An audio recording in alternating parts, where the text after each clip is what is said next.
रोशनी बनकर, एक प्रण की तरह से तनकर, वो हिंद देश का वासी जो था प्रथम प्रवासी, सिद्धांत पे चलने वाला,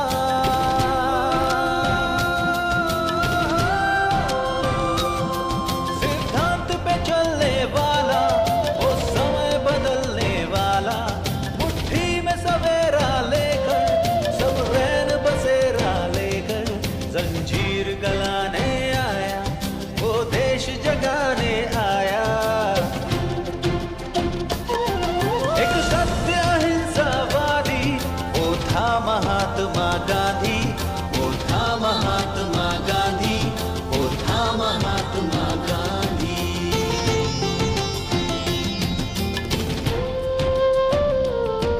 वो सिखा गया अनुशासन, दे गया मंत्र सुशासन, उसने स्वदेश को पूजा, हर रूप भेष को पूजा, सब भेदभाव बिसरा कर, सब जात पात ठुकरा कर, जीवन में स्वच्छता लाकर, एक वैष्णव जन को गाकर।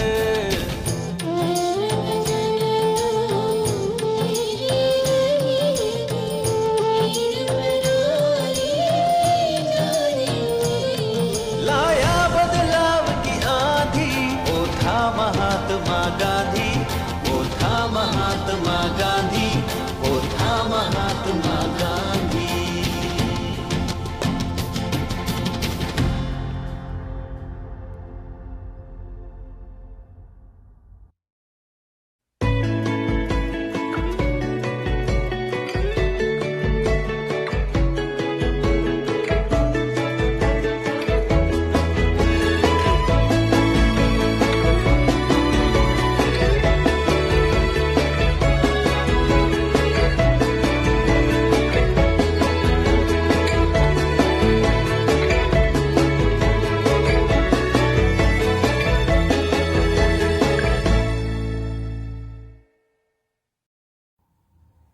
नमस्कार बहनों और भाइयों,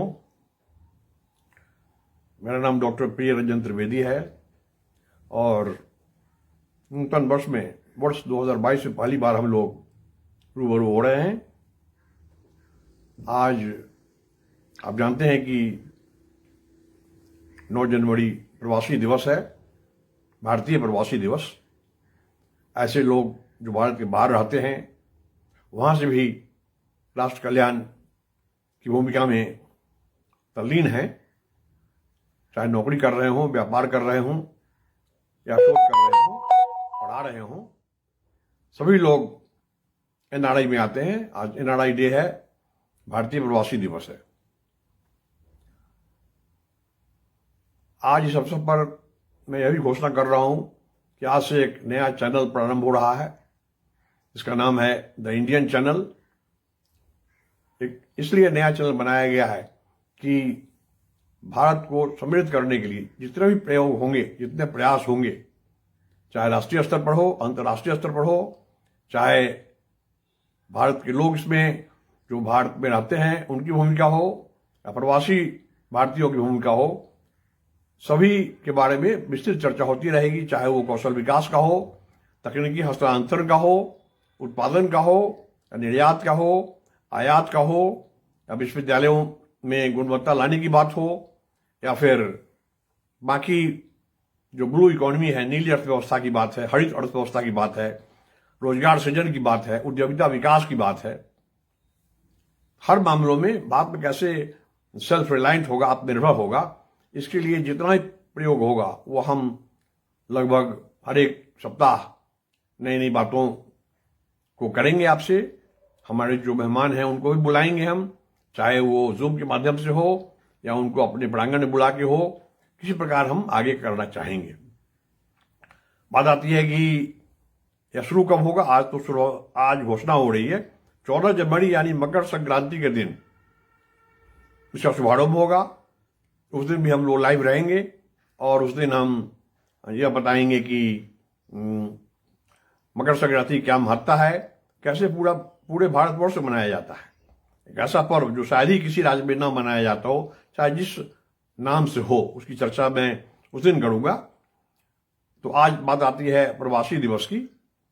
आप जानते हैं कि लगभग भारत के बाहर किसी न किसी रूप में 1,80,00,000 के लगभग भारतीय निवास करते हैं। ये बात अलग है कि अलग अलग देशों में उनकी संख्या अलग है। अमेरिका में ज़्यादा है, संयुक्त राज्य अमेरिका में। उसके अलावा फिर आप जानते हैं कि इंग्लैंड में भी है, यूनाइटेड किंगडम में, और फिर गल्फ कंट्रीज में तो हैं ही, खाड़ी देशों में बहुत ज़्यादा है। चाहे वो दुबई की बात, यूएई की बात ले लें या ओमान की बात ले लें, खासकर सऊदी अरबिया में बहुत ज़्यादा लोग हैं, कनाडा में है, न्यूजीलैंड में है, ऑस्ट्रेलिया में है। कम से कम 170 देश हैं 195-96 देशों के तुलना में, जहां पर भारतीय लोग किसी न किसी रूप में हैं। चाहे उस देश की आबादी 25,000 हो, उसमें भी आपको 5-7 भारतीय मिल जाएंगे। अगर आबादी 1,00,000 है तो अभी आपको 1,000 मिल जाएंगे। ये दूसरी बात है कि बहुतायत में परसेंटेज जो हमारा है, प्रतिशत भारतीयों का, ऐसे देशों में जहां पर लोग, जब अंग्रेजों की सरकार थी तो वो लोग यहाँ से लेबर एक्सपोर्ट करते थे, जो हमारी जनशक्ति है उसे वो निर्यात करते थे, और उसे उस समय जहाँ जहाँ भी उनका उपनिवेश था, जहाँ खेती बाड़ी होती थी, खासकर बिहार और पूर्वी उत्तर प्रदेश के लोगों को भेजा गया था। चाहे वो मॉरिशस की बात हो, फिजी की बात हो, या फिर गयाना की बात हो, जिसे हम ब्रिटिश गयाना कहते थे हम, या फिर डच गयाना जिसे हम सूरीनाम कहते हैं। तो कहने का मतलब कि ट्रिनिडाद टोबैगो हो, इस तरह के जो कैरिबियन कंट्रीज हैं वहाँ भी लोग गए। और फिर बाकी कई ऐसे देश हैं जहाँ पर आप देखेंगे, सेशल्स है या फिर रियूनियन है जो फ्रांस का एक अंग है, सब में आपको भारतीय मिल जाएंगे। अब रहा कि यूरोप के जितने देश हैं, लगभग सभी देशों में जितना भी टेक्निकल मैन पावर है वह हमारे भारत के हैं। तो उनकी अहम भूमिका है और उनसे बड़ी उम्मीदें हैं। भारत सरकार ने वर्ष 2003 से ही जब प्रवासी दिवस बनाया गया, उस समय प्रधानमंत्री अटल बिहारी वाजपेयी थे, मुझे उसमें भाग लेने का मौका मिला था एक रिपोर्टर के रूप में, और उस समय हमने सारी बातें बताई थी प्रधानमंत्री महोदय को क्या सब करना चाहिए। उसके बाद उन्होंने जो PIO कार्ड निकाला, जो लोग पीपुल ऑफ इंडियन ओरिजिन है उनके लिए, और कई तरह के कार्ड निकले। और अब जो NRIs हैं जिनके पास वो कार्ड है वो कभी भी यहाँ आ सकते हैं, कितने दिन रह सकते हैं बिना रोक टोक के, व्यापार कर सकते हैं या कुछ भी कर सकते हैं। केवल कुछ रिस्ट्रिक्शन है कि वो खेती की जमीन नहीं खरीद सकते हैं, या फिर कोई सरकारी पदों पर नहीं हो सकते हैं, वोट नहीं डाल सकते हैं, या चुनाव नहीं लड़ सकते हैं। ठीक है, उन्हें तो भारत में अपना योगदान देना है, हजारों तरीके हैं योगदान देने के। तो फिर उनसे क्या उम्मीद रखी जाए, इस सब पर चर्चा भी हम लोग करते रहेंगे। और यह देखना यह है कि समस्याएं क्या हैं। अभी कोविड का समय चल रहा है, जिसके बारे में जो भी निदान होना है उसके लिए भारत सरकार, राज्य सरकार जी जान से लगे हुए हैं। WHO की जो घोषणाएं होती हैं, उनके जो रिपोर्ट्स आ रहे हैं, उसी के आलोक में दवाएं भी बन रही हैं, और भारत में भी 4-5 कंपनियां दवा बना रही हैं, विदेशों में भी दवाएं बनाई जा रही हैं। तो उम्मीद है कि धीरे धीरे ये खत्म होगा। पैरेलली काम रुकना नहीं चाहिए। सबसे महत्वपूर्ण है कोविड से बचाओ। आप मास्क लगाइए, घर से कम निकलिए, वर्क फ्रॉम होम करिए, या अगर फैक्ट्री भी चल रही है तो मास्क ला के लोग रहे। मास्क ला के रहने से बहुत कम उम्मीद है कि लोगों को एक दूसरे से पटने का डर है, तो संक्रमण नहीं फैलेगा और काम चलना चाहिए। काम कैसे चलेगा, इसलिए देखना है कि भारत आत्मनिर्भर कैसे होगा। प्रधानमंत्री भी कहते हैं कि जो हमारे चैलेंजेस हैं उसको अपॉर्चुनिटी में बदलना है। कैसे बदलना है वही मैं बता रहा हूं कि बहुत आसान है। ऐसे आज से 10 साल पहले कहते हैं कि भारत को बहुत आगे बढ़ना है, 5 ट्रिलियन इकोनॉमी करनी है, तो असंभव था। अभी मौका आ गया है। किसी न किसी कारणवश कोविड एक बहाना है, इसका फायदा सबसे ज्यादा भारत को मिलेगा, ऐसी हमें उम्मीद है। हम ये नहीं कहते हैं कोविड होना चाहिए था, अगर हो गया है तो इसे अब कैसे एक अवसर के रूप में ले, वो संभव इसलिए है कि जो हमारे NRIs महोदय हैं, जितने हमारे लोग हैं 1,80,00,000, सबकी अपनी भूमिका है। जितने भी कम से कम जो 25-30 इंटरनेशनल मल्टीनेशनल रिचेस्ट बॉडीज हैं, सबसे धनी और सबसे प्रबुद्ध, जिनकी पूरी दुनिया में साख है, उसके जो मुख्य कार्यपालक अधिकारी हैं, मुख्य कार्यपालन अधिकारी हैं, वो भारतीय हैं। कितनी बड़ी बात है। जितने बड़े बड़े विश्वविद्यालय हैं उसमें जितने हेड्स ऑफ डिपार्टमेंट हैं, विभागाध्यक्ष हैं, प्रोफेसर हैं या शोध के निर्माता हैं या शोधकर्ता हैं, शोधकर्त्री हैं, ये सभी लोग भारतीय हैं। और बहुत सारे अप्रोप्रिएट टेक्नोलॉजी, उपयुक्त तकनीक उनके द्वारा निकाला जाता है, जिसका पेटेंट भी उन्होंने कराया है। चाहें तो वहां के अलावा वो भारत में भी इन पेटेंट्स को ला सकते हैं, उत्पादन बढ़ सकता है। तो जहां तक तकनीकी हस्तांतरण का सवाल है, उसमें कोई दिक्कत नहीं है। जितनी उपयुक्त तकनीक है, जिसका उपयोग हो रहा है, सारी तकनीक यहां आ सकती है। चाइना में भी भारत के बहुत लोग हैं, और तकनीक खरीदने की बात भी हो तो भारत के पास पैसे की कमी नहीं है, तकनीक खरीदा भी जा सकता है। उस प्रकार ये देखना पड़ेगा कि पहले तो आपको चाहिए कि रॉ मटेरियल भारत में प्रचुर है, नहीं है तो हम इंपोर्ट करेंगे। हम भारत के पास पैसा भी है, जो विदेशी मुद्रा भी है। दूसरी बात रही कि इक्विपमेंट, मशीनरी के उत्पादन के क्षेत्र में भारत का बहुत अग्रणी नाम है, नहीं है तो हम इंपोर्ट कर लेंगे, कोई रोक टोक नहीं है। अब रही बात जनशक्ति विकास की, अगर हमारे पास मैन पावर नहीं है और कौशल उनमें नहीं है, कौशल विकसित करने के लिए अगर हम प्रशिक्षण की बात नहीं करेंगे तो यह कुछ नहीं हो सकता है। कारखाने खुल जाएंगे, असेंबली यूनिट खुल जाएगी, सर्विस यूनिट खुल जाएगी, लेकिन उसमें काम करने वाले लोग अगर प्रशिक्षित नहीं है तो बेकार है। इसलिए सबसे आवश्यक है कि हम लोग पहले मैन पावर जनरेशन की बात करें और उनके प्रशिक्षण की बात करें। उसके लिए हमें एक नए ढंग से स्किल डेवलपमेंट की ओर देखना पड़ेगा। भारत में पिछले कम से कम भी तो 10-12 साल से, जब कांग्रेस की सरकार थी और अभी जब बीजेपी की सरकार है, सब में स्किल डेवलपमेंट जोड़ दिया जाता रहा। अब मुझे याद है कि लगभग 2011-12 में सोचा गया था कि हमें 55 करोड़ लोगों को प्रशिक्षित करना है आने वाले 10 साल में। तो ऐसा तो कुछ हुआ नहीं, लेकिन अब देखना है कि प्रशिक्षित अगर कागज पर करना है तो हो जाएगा रातों रात। लेकिन जितना भी कार्यक्रम हुआ है उसका असर शून्य के बराबर है, क्योंकि हमें विचार करना होगा कि स्किल डेवलपमेंट में पैसा नहीं खर्च करना है, नहीं प्रशिक्षित लोगों की संख्या बढ़ानी है, बल्कि यह भी देखना है कि उनके पास ज्ञान भी हो। ज्ञान नहीं है तो केवल ये कहना कि भारत में हर एक लोग प्रशिक्षित हो गया, यह गिरी हुई हरकत होगी। तो उसी हालत में हमें करना क्या चाहिए? मेरे समझ से सबसे आवश्यक है कि जो हमें एक नया प्रयोग करना पड़ेगा, नूतन मतावलंबन के माध्यम से नई विधि खोजनी पड़ेगी, स्किलिंग कैसे हो।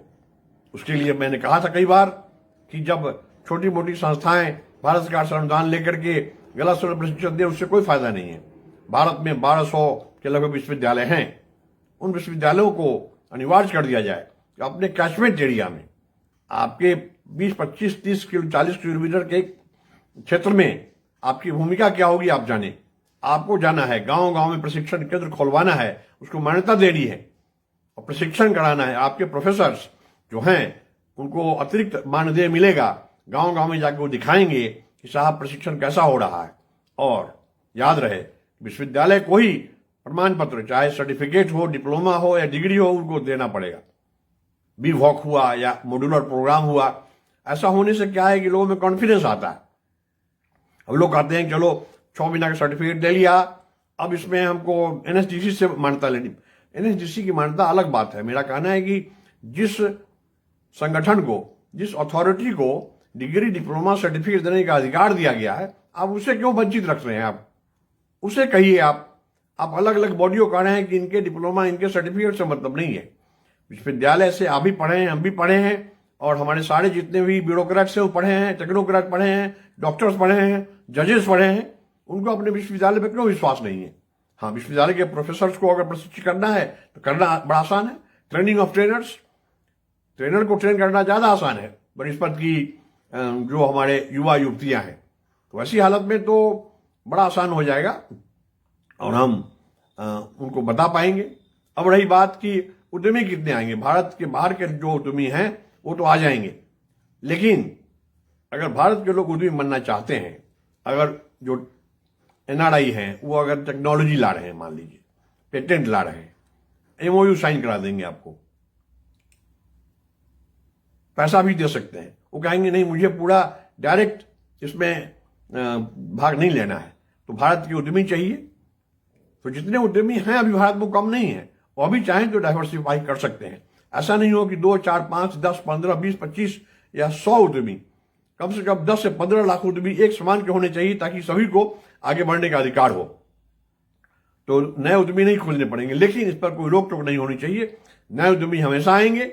बहुत सारी राज्य सरकारों ने युवा उद्यमियों को प्रशिक्षित कर उनको उद्यमिता विकास के क्षेत्र में कूदने का मौका दिया है। स्टार्टअप है, मेक इन इंडिया है, स्किल इन इंडिया है, सारा प्रोग्राम करके हम देखेंगे कि हमारे पास काफी एंटरप्रेन्योर्स आ जाएंगे।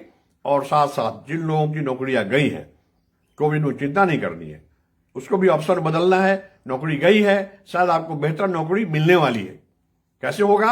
आप एक नया कोई ऑनलाइन सर्टिफिकेट कर लें, नई ट्रेनिंग कर ले, और आप चाहे तो जिस क्षेत्र में काम कर रहे हैं उस क्षेत्र में आप चाहें तो एंसिलरी यूनिट के रूप में, छोटे उद्योग के रूप में अपना चालू कर सकते हैं। बैंक आपको पैसा देगी बिना किसी गारंटी के। लेकिन अगर आप चाहते हैं कि फिर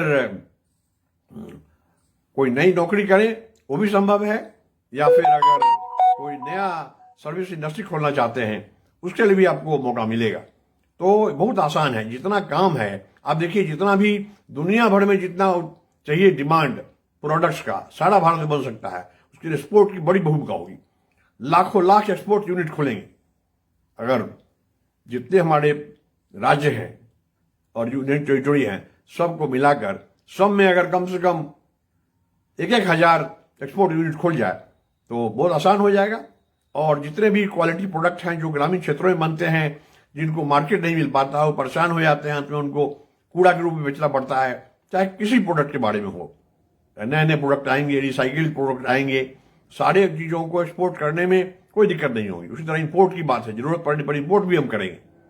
और साथ ही साथ हम यह भी देखना है कि अगर गुणवत्ता विकास नहीं हो रहा है प्रशिक्षण के क्षेत्र में, तो हम कैसे एनआरआई के माध्यम से जहां जहां वो पढ़ाते रहे हैं, जहां से वो पढ़े हैं, उनको प्रॉक्सिमिटी है, वे बड़े नजदीक है उन विश्वविद्यालयों से, उन विश्वविद्यालयों से समझौता ज्ञापन हस्ताक्षरित करके हम आगे अभी सोच सकते हैं कि उन विश्वविद्यालयों से हमारा कोई समझौता हो और हम उनकी जो तकनीक है, उनका जो स्टैंडर्ड है, उनका जो मानदंड है और मापदंड है, उसमें हम खड़े उतरें और उसी प्रकार का प्रशिक्षण दें। कोई आवश्यक नहीं है कि उन विश्वविद्यालयों को हम कहें कि आप भी आ जाइए, 1200 तो है ही है, 500 और विश्वविद्यालय आ जाए, उसकी जरूरत नहीं है। वो टेक्नोलॉजी ट्रांसफर कर देंगे, क्योंकि भारत के विश्वविद्यालय के बढ़े ये ज्यादा बेहतर बात है। और भारत के लोग समझते हैं कि भारत की समस्याएं क्या है, केवल उनको अनुभव की कमी है, क्योंकि किसी ने प्रयोग, जितने भी हमारे कुलपति कुलाधिपति हुए, किसी ने ये नहीं सोचा कि कैसे गुणवत्ता लानी है।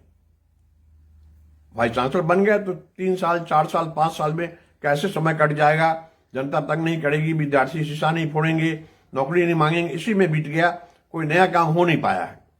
उसके लिए हमें ये देखना पड़ेगा कि आगे बढ़ने के लिए जो जो दिक्कतें हैं उनका सामना करते हुए, चाहे करिकुलम डेवलपमेंट की बात हो, नए पाठ्यक्रमों की बात हो, रोजगारोन्मुखी पाठ्यक्रम की बात हो, 50 तरह के प्रोग्राम हैं।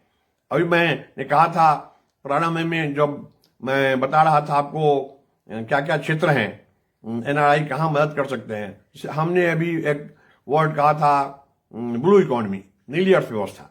क्या है भाई वो? प्रधानमंत्री महोदय काफी जोर दे रहे हैं, पिछले 5 साल से लगभग हर एक महीने कहते हैं कि नीली अर्थव्यवस्था को लागू करेंगे। क्या चीज है वो? बात यह है कि समुद्र के जितने हमारे संसाधन है उसका उचित उपयोग अगर किया जाए, जो हमारे नदी हैं उसका उचित उपयोग किया जाए, जैसे हमारे एक्वाकल्चर है या फिशरीज है या डीप सी फिशिंग है, डीप सी माइनिंग है, अलगी है, जो शैवाल है उसका उपयोग कैसे होगा। कहने का मतलब कि इनलैंड ट्रांसपोर्ट कैसे होगा, मैरीटाइम ट्रांसपोर्ट कैसे होगा, समुद्र में या नदियों के माध्यम से हम कैसे जल मार्ग बनाएंगे और कैसे हम सामान को सस्ते दामों में कैसे उनको पहुंचा सकते हैं। इन सब बातों पर भी हमें आगे बढ़ के चर्चा करनी पड़ेगी। तो ब्लू इकोनॉमी है, ग्रीन इकोनॉमी है, हमें देखना है कि पर्यावरण को भी संरक्षित रखना है और साथ साथ हमें प्रदूषण भी नियंत्रित करना है। कैसे होगा ये? उसके लिए हमें देखना पड़ेगा कि हमें पर्यानुकूलित रोजगार सृजित करना पड़ेगा। ये नहीं कि हम नौकरी दिलवा दिया 1000 आदमी को और प्रदूषण फैला रहे हैं। हमें तो नौकरी दो तरह से चाहिए। एक तो जो प्रदूषण फैलाने वाले लोग हैं उनमें हम क्लीनिंग अप टेक्नोलॉजी ला करके लाखों लाख लोगों को बहाल करा सकते हैं, और जो नया उद्योग खुले वो क्लीन टेक्नोलॉजी से ही खुले, उसमें एफ्लुएंट ट्रीटमेंट प्लांट हो या जितनी भी व्यवस्थाएं हैं सब पर लागू हो, ताकि पर्यावरण संरक्षित रहे और eco friendly job, environment friendly और सस्टेनेबल जॉब, एक ऐसी जॉब नीति, एक ऐसी नियोजन नीति जिसको धरती माता सहन कर सके। तो आज के दिन इन सब बातों के बारे में मैंने सोचा आपको बता दूं, और NRI के डे के अवसर पर मैं जितने हमारे प्रवासी भारतीय हैं दुनिया भर में 180 लाख के लगभग, उनको मैं बधाई देता हूं और मैं उनको विश्वास दिलाता हूं कि भारत में आने के बाद उनको कोई भी ऐसी समस्या आए जिससे उनको लगे कि साहब वो बड़े दुखी हो रहे हैं, तो हम लोग को भी याद रखें। और भारत सरकार तल्लीन है ही है, राज्य सरकारें भी तल्लीन है, तो आगे बढ़ के हम हाथ मिला सकते हैं और भारत वर्ष को विश्व जगत पे और विश्व के मैप पर हम दोबारा ला सकते हैं, ताकि भारत सबसे समृद्ध देश बन सके। अब रही बात कि नए चैनल की, मैंने बताया था कि 14 जनवरी को ये चालू होने जा रहा है, तो उस दिन भी हम आगे बातें करते रहेंगे। आज के लिए आपको बहुत बहुत धन्यवाद।